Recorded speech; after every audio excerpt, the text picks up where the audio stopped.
Hi, in this video I'm going to reveal a couple of the secrets from my landscape photography workshops. Let's go!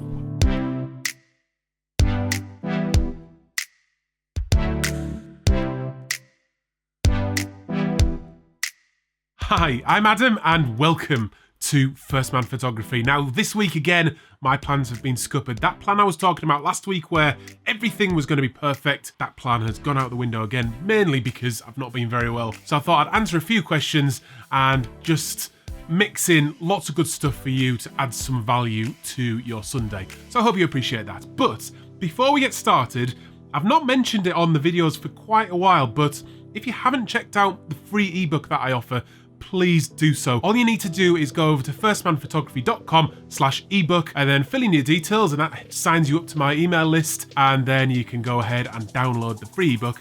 And it's just talking about exposure. It gives you details about the exposure triangle, how you can work that to your benefit, and just gives you a basic understanding of exposure generally and helps you capture good exposure. So if you've not checked that out, make sure you do. It's free, so there's no real reason not to. Okay, so questions. There's lots been coming in. I asked for them on Instagram the other day. Please do keep asking your questions. I really appreciate it. I will answer as many as I can across social media, but every now and again I like to give a bit more in-depth in these types of videos. It's also when I haven't got a vlog to show you, but hopefully, like I said, it will still provide value. So here we go. The first question today. I've had quite a few questions about printing recently. People want to know if it's worth investing in a good photo printer. It's a very personal question really, but you really need to decide if it's going to be value for money. That's what it's about, because there are lots of good printers online where you can upload your image and they'll ship that print to you.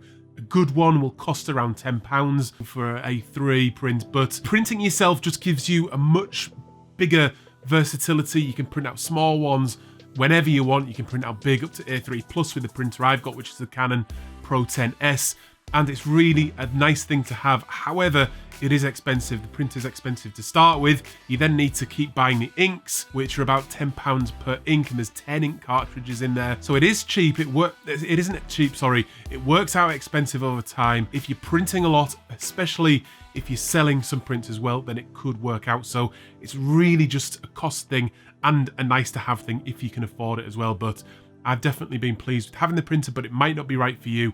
It certainly wasn't right for me sort of 4 or 5 years ago, but then it was when I bought it at some stage. I think it was earlier this year, I can't remember now, but it became the right thing to do for me. So it's nice to have. The other question I get is the Canon Pro XS significantly better than the Pro 100S, which is quite a bit cheaper, and what is the difference? Now, the difference is that the Pro XS has the chroma optimizer ink, which puts a sheen across the image and just gives it that extra detail, or brings out that extra detail, gives it that extra feeling of quality and longevity as well. So that chroma optimizer ink is quite special. What you also get with the Pro XS and the One as well is the Canon Print Studio Pro, which is Canon's plugin for Lightroom and Photoshop.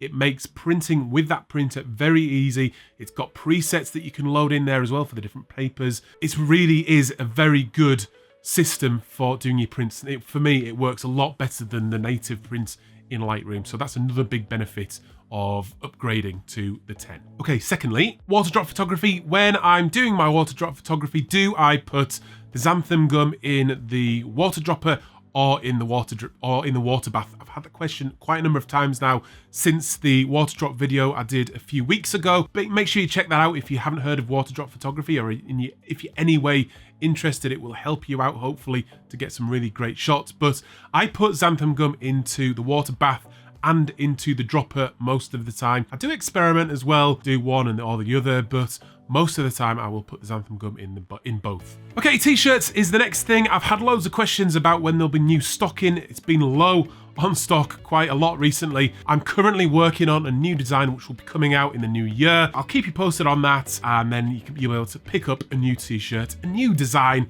in the new year, probably around the end of January, in all honesty. Next question is about my landscape photography workshops. As many of you know, I've been running them right throughout the summer. Since I've finished them, I've had a lot of sort of friends and family asking this question actually, and they've been sort of asking what have I learned from the workshops, and I've learned loads of stuff, but mostly is what most people have been on the workshops have asked me or wanted to develop while coming on the workshops is around composition. A lot of people I found told me that they were struggling with composition. They see people capturing these really great images and they just don't feel like they have the ability to compose a shot like that, see a shot when they're actually in a location, and that seems to be what people were struggling with. What I found was sometimes that was true, and there's little things you can work on, particularly with perspective. I talked about this on the vlog the other day. Just by adjusting perspective right at the start, you can really make a composition work or find a composition that doesn't otherwise exist. So it's a case of moving up, moving down, moving left and right, and visualizing that shot before you actually get your camera out. The way I often do it is I'll plonk my bag down in a nice viewpoint, and then I'll work that composition. We talk about that a lot on the vlogs. And all I mean by that is I will plonk my bag down in a location and I'll start moving around, exploring that location, moving up, moving down, left, right, to find the perspective that I want to take that picture from. And that's where I work my composition up to the point where I then get the camera out. So what I tell people in the workshops is it's a 4-stage process. You've got visualization at the start where you're looking at the image, you're working that perspective, deciding where you want to shoot from, and imagining what elements of the scene that you can see you want to capture in your photo as you bring that 3D world down into a 2D world in your photograph.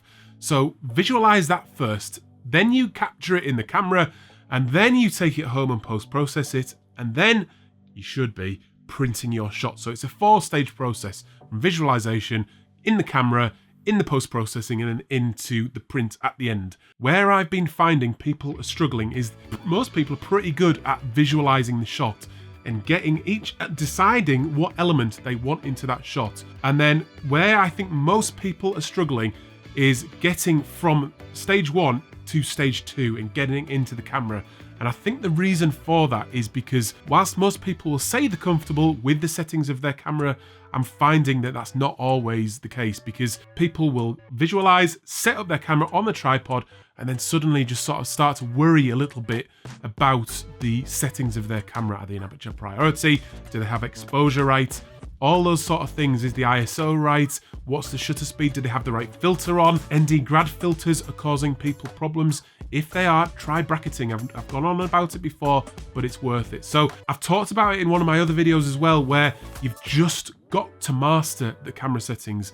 It's a big deal. It will, if you do and you work on that, you'll find going from visualization to capturing that in the camera becomes much easier, because it's just a natural artistic flow rather than getting caught up with the technical aspects of photography, which really disrupt the artistic flow. So if you've got that camera like an extension of your body, like I've said before, it's just a natural process from visualization all the way through to print. It's artistic, and the work you produce at the end will be better for that when you're not stumbling over your camera in the middle. That's one of the biggest things that I've learned from the workshops. I thought it was important to share that with you.